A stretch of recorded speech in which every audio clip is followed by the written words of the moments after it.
Assalamualaikum warahmatullahi wabarakatuh. Perkenalkan, nama saya Indah Maulida Salsabila dengan NIM 444222016. Di sini saya akan membuat video tutorial penggunaan media belajar berbasis online, yaitu Padlet. Simak videonya. Padlet merupakan virtual collaboration board atau pengganti papan tulis offline yang dimana seorang pengajar dapat memberikan materi dan anak-anak murid dapat pula memberikan jawaban dan berkolaborasi di dalamnya bersama. Untuk langkah pertama, kita buka Google Chrome, lalu ketik padlet.com. Setelah muncul, kita harus mendaftarkan akun dulu menggunakan Google, lalu klik buat Padlet. Setelah muncul, maka akan terdapat banyak pilihan format sesuai kebutuhan yang ingin kita gunakan. Untuk format dinding, kita dapat memasukkan satu jenis materi saja. Dan untuk dinding yang terbagi-bagi, kita dapat memasukkan beberapa jenis materi, misal kayak bahasa Indonesia, fisika, dan biologi dalam satu papan tulis. Nah, untuk kanvas, ini tata letak materinya bisa kita sesuaikan sesuai keinginan sendiri, misal kayak mau bikin mapping gitu. Terus ada kronologi ini tata letak materinya berurut. Nah, kalau kisi ini tata letaknya berurutan ke kanan dan ke bawah. Kalau daftar, urutan materinya itu dari atas ke bawah. Terakhir ada peta. Peta ini menunjukkan materi seperti poin-poin dalam sebuah peta. Mari kita coba. Pertama, klik tanda panah pada pojok kanan bawah. Isi judul dengan nama kelas. Isi uraian dengan mata pelajaran. Terdapat banyak ikon yang bisa digunakan. Kita juga bisa mengganti wallpaper sesuai yang kita inginkan. Ada warna, ada gradient, terus ada tekstur dan pola. Ada juga foto, dan kita juga bisa menambahkan gambar untuk kita gunakan sebagai wallpaper dengan mengklik bagian unggah dan masukkan gambar. Lalu akan seperti ini. Adapun skema warna itu tema Padletnya mau gelap atau terang. Terdapat beberapa jenis huruf juga yang bisa digunakan. Adapun ukuran postingan standar dan wide atau lebih lebar. Lanjut, di sini ada kelompokan postingan berdasarkan bagian, yaitu mengelompokkan semacam materi berdasarkan bagian-bagiannya. Selanjutnya ada pilah. Pilah itu memposisikan postingan berdasarkan kategori yang ingin ditampilkan. Selanjutnya ada penulis dan stempel waktu, digunakan untuk menampilkan nama penulis dan waktu pembuatan postingan tersebut. Komentar untuk mengizinkan apakah postingan dapat dikomentar atau tidak oleh peserta didik.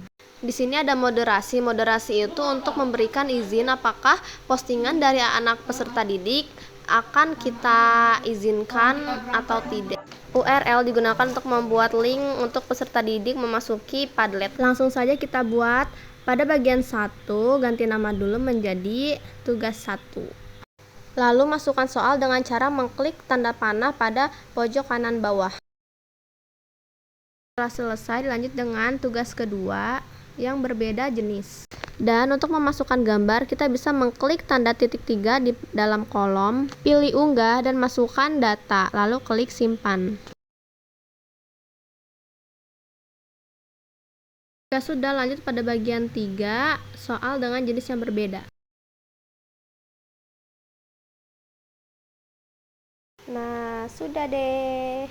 Selanjutnya di sini tuh ada banyak tools yang dapat kita gunakan. Icon unggah digunakan untuk memasukkan dokumen, video maupun foto. Tautan digunakan untuk memasukkan link dalam Padlet.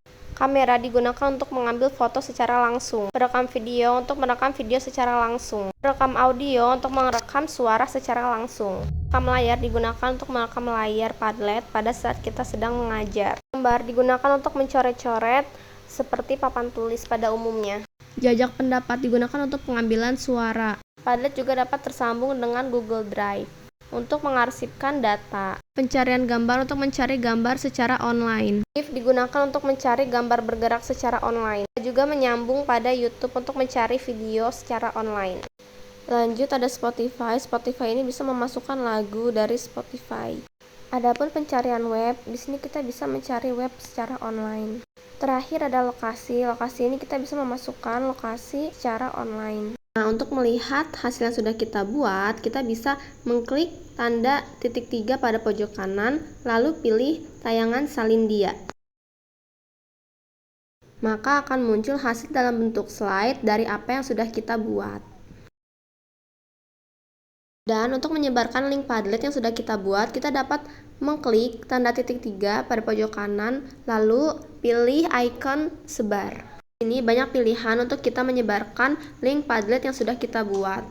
Salin tautan ke clipboard digunakan untuk menyebarkan hasil Padlet kita dalam bentuk link. Bisa juga menggunakan kode QR. Bisa disematkan dalam blog atau website, terus bisa lewat email atau buka di Zoom dan bagikan di Facebook maupun Twitter. Kita juga bisa mengubah privasi untuk siapa saja yang dapat mengakses link dari Padlet yang sudah kita buat dengan mengklik ubah privasi. Ada privat, menggunakan kata sandi, rahasia, dan publik. Ini saya memilih publik atau semua orang bisa mengakses ketika memiliki link yang sudah saya bagikan. Ada 3 pilihan akses yang bisa kita berikan kepada seseorang memiliki link Padlet kita, yaitu hanya dapat membaca, hanya dapat menulis, dan bisa mengedit. Setelah selesai, klik simpan. Dan Padlet juga bisa disebarkan dengan bentuk selain link, yaitu bisa berbentuk gambar, berbentuk PDF, bentuk CSV, Excel, maupun bisa langsung kita print. Di sini aku pilih yang berbentuk PDF. Lalu muncul seperti ini pada layar dan kita klik cetak PDF.